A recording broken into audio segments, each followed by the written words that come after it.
Lisa Vanderpump spent 9 seasons of the Real Housewives of Beverly Hills, presenting herself as the queen of elegance, the woman who floated above the drama while everyone else got dirty, the pink-wearing champagne-sipping British icon who could do no wrong. But behind that carefully constructed image was a woman whom multiple cast members, multiple producers, and multiple published accounts have all independently described as a puppet master, a chess player, a sniper from the side, and the most calculated person to ever hold a diamond on that show. So, we are going to go ahead and break it all down. Now, I want to be clear about something before we dive in. Lisa Vanderpump has built a legitimate empire. The restaurants, the dog rescue, the philanthropy, Vanderpump Rules, all of it is real, and all of it took real work. And she did it largely on her own terms. I'm not here to erase any of that. But there is a version of Lisa Vanderpump that the public saw and celebrated on RHOBH for 9 seasons. That was, according to the people who were closest to her during that entire run, a performance.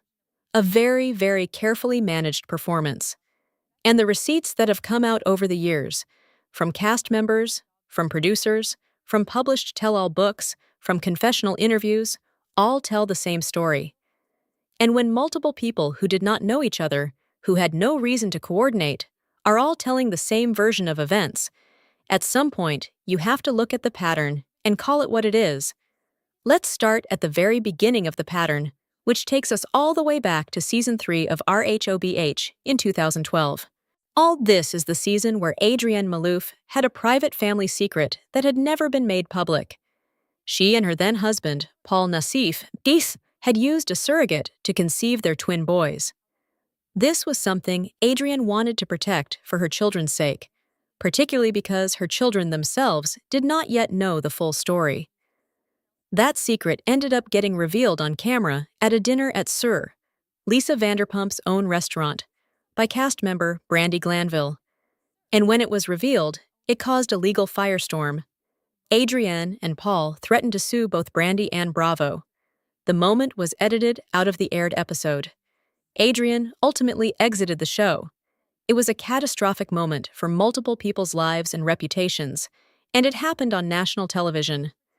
For years, Brandi took the blame. She was the one who said it. After all. But years later, Brandi went on her podcast Unfiltered and gave a very different account of how that moment came to be. Brandi revealed that she had learned about Adrienne using a surrogate through someone who worked for Lisa, and that when she told Lisa about the information, Lisa's response was to keep pressing her about whether she was going to say anything. Brandi said in her own words, "She gets other people to do her stuff for her. She didn't say it. It didn't come out of her mouth, but she gave the news to someone else to say it so that it would come out." And this account was later corroborated in Dave Quinn's published tell-all book, Not All Diamonds and Rosé, the inside story of the Real Housewives from the people who lived it, where RHOBH executive producer Chris Cullen stated that in hindsight, Brandi was the first example of Lisa recruiting other people to do her dirty work for her. Cullen noted that in her own statement for the book, Brandi said she had told Lisa about the surrogate information, and that Lisa kept pushing by asking, "Are you going to say anything? Are you going to say anything?" Shelley, she kept harping on it. So, Adrienne Maloof lost her job on that show. Her private family decision was exposed on national television. A lawsuit was threatened. Children who had not been told the full story of their conception had that story potentially put in front of the entire country. And the woman who engineered the whole thing got to sit at the table looking sympathetic and supportive. That tells you everything you need to know about how Lisa Vanderpump operated in those early seasons. She found the bomb, and handed it to someone else, stepped back, and let it detonate. And Brandi was not the last person Lisa used this way. When Lisa Rinna joined RHOBH in Season 5, she made what she has since described as a colossal mistake. She looked up to Lisa Vanderpump. She trusted her. She followed her lead. In her memoir, You Better Believe I'm Going to Talk About It, Rinna wrote that by the time she joined the show in Season 5, Lisa was already a producer on Vanderpump Rules and knew the game better than anybody. She wrote that Lisa called her every single morning in those early days, and that she was so gullible, she actually thought Lisa cared about her.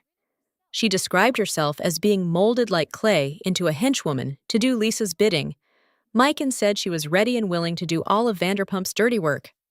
And then she said the thing that made everyone go back and rewatch season 6 with completely different eyes. She wrote, "That's how the whole Yolanda Foster fiasco came about." If you were watching RHOBH in season 6, you remember what happened to Yolanda Hadid. Yolanda was dealing with Lyme disease, a condition that had dramatically affected her quality of life, and it also affected her children, Bella and Anwar. During season 6, the word Munchausen's was introduced into the conversation, suggesting that Yolanda might be faking or exaggerating her illness for attention. The person who said it on camera was Lisa Rinna, and Lisa Rinna took years of backlash for that moment. Yolanda has said repeatedly that those words from Rinna were the biggest blow of her life, and that sorry was not enough. And Rinna herself has said she was ashamed of it, and that Yolanda did not deserve it. But here's what came out in the Not All Diamonds and Rosé book. Executive producer Chris Cullen stated that Lisa Vanderpump pushed Lisa Rinna to bring up Munchausen's against Yolanda because she had heard the rumor from one of her own friends, and Rinna confirmed it on her Instagram stories after the book was released. She wrote, "It also comes out in the book that Lisa Vanderpump masterminded the whole Yolanda Hadid situation and how I took the bait. She caused it all. I will be forever sorry for this moment. And then, Yolanda did not deserve that. And I feel great shame to this day about it." Lisa Rinna, a woman who built a brand on speaking her mind and owning her behavior, sat in public shame for years over something that, based on multiple accounts including her own, was engineered by someone else who never faced a single consequence for it. Rinna said it best in her memoir, "Vanderpump's an expert at manipulation. It's why she makes such a good producer on her own show. She knows how to use other people like chess pieces. She spends every waking hour figuring out her next move. She's not spontaneous. She has a plan going on, but you don't know that because she's quite good at keeping it hidden. Make that make sense." Cullen also described a broader pattern of behavior that Lisa had throughout her entire RHOBH tenure. He said she thought the best way to control the show was to have big, impactful when explosive secrets revealed, or gossipy moments where other people looked bad, so she could then console them or advise them. But she did not want her hands dirty. He said she had a reputation for manipulating and dropping her friends, but wanted to appear different on camera than who she really was. And Rinna later said in a separate interview that she looked back and recognized that she had been produced without knowing she was being produced. That is a damning thing to say about someone, especially when that someone is your co-star and not an actual producer.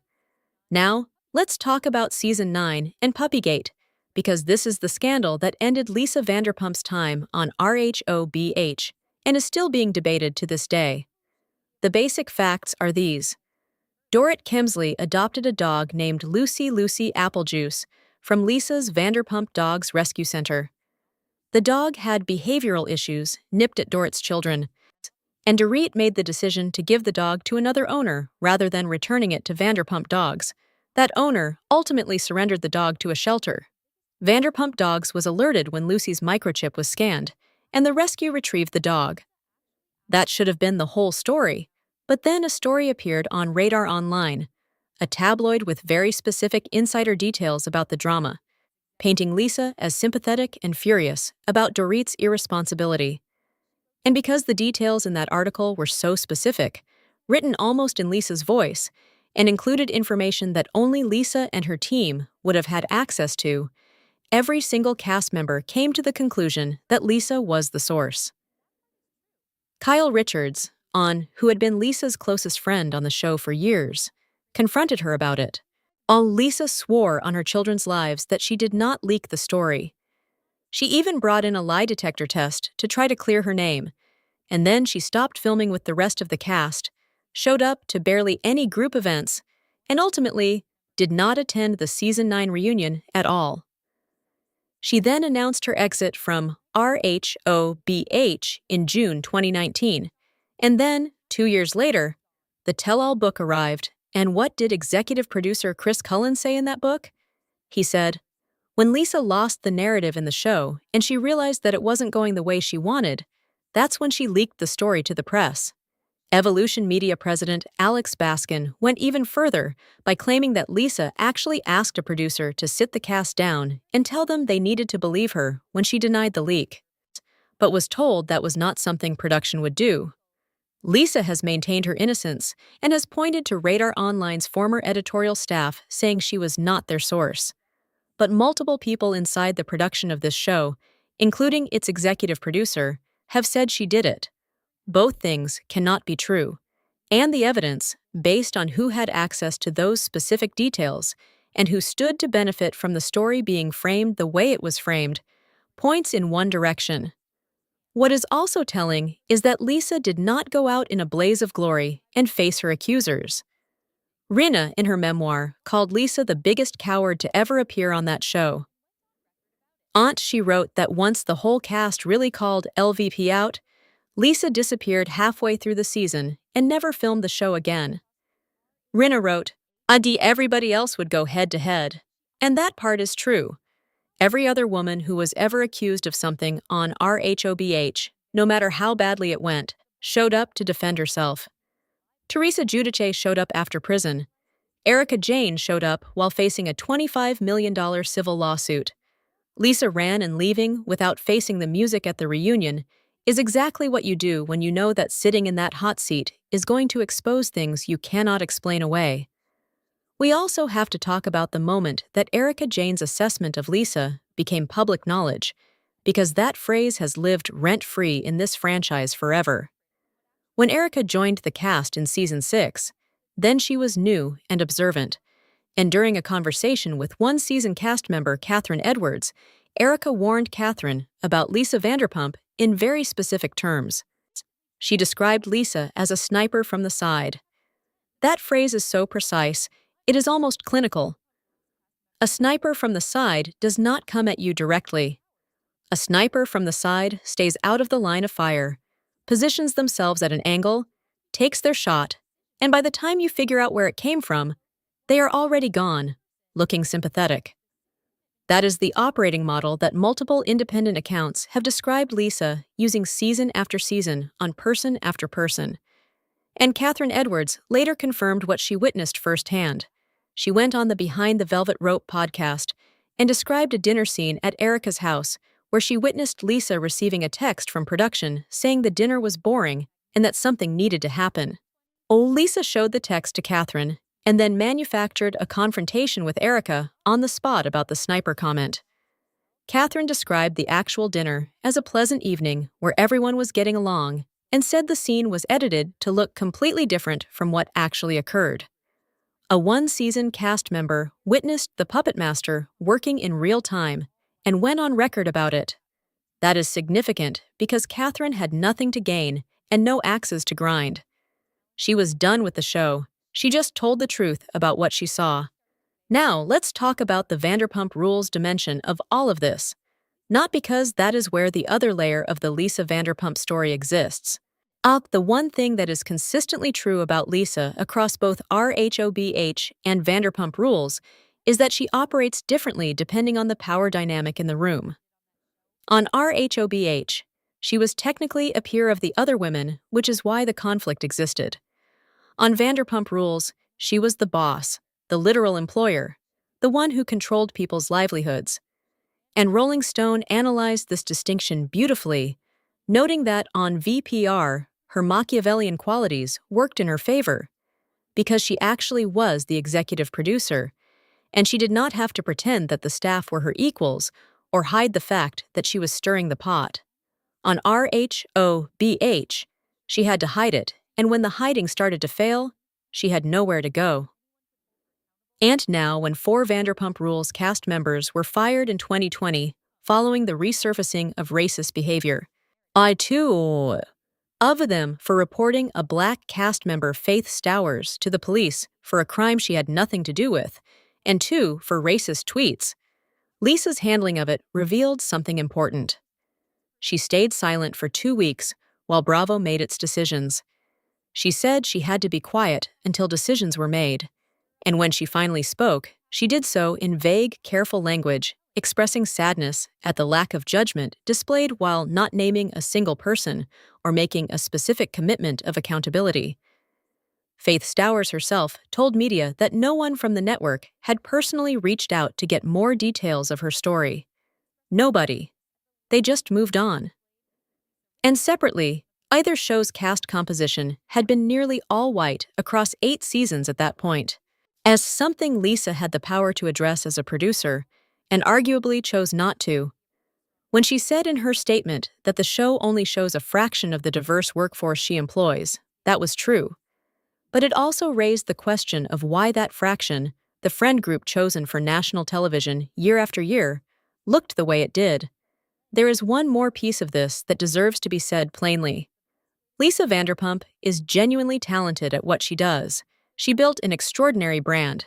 She is funny, she is magnetic, she knows exactly how to be compelling on television. Lisa Rinna, who has been one of her sharpest critics, also called her the Bobby Fischer of Real Housewives and said she knew how to play the game better than anyone. Nope. Oh, she did not mean that as a compliment, and that is exactly what the evidence suggests Lisa Vanderpump did on that show for 9 seasons. She used Brandy to take down Adrian. She used Rinna to question Yolanda's illness. She used her proximity to production to stir up drama when the cameras needed it. And then she left before anyone could hold her accountable. The most telling thing about all of this is the one question that nobody can really answer. Why did she do it? Because by the time Puppygate happened, she was already a television mogul. She had Vanderpump Rules. She had Villa Rosa and SUR and Pump. She did not need RHOBH money or RHOBH fame anymore. And yet, according to the producer accounts in that book, she could not stop trying to control the narrative. She could not stop wanting to be the one who looked good while everyone else looked bad. She could not stop needing to be the queen of that particular chessboard. And that need, that compulsion, is what ultimately drove her off the board entirely. Like I always say, the most dangerous person in the room is not the loudest one. It is the one smiling in the corner who already knows how the next 10 moves are going to go before anyone else has even made the first one.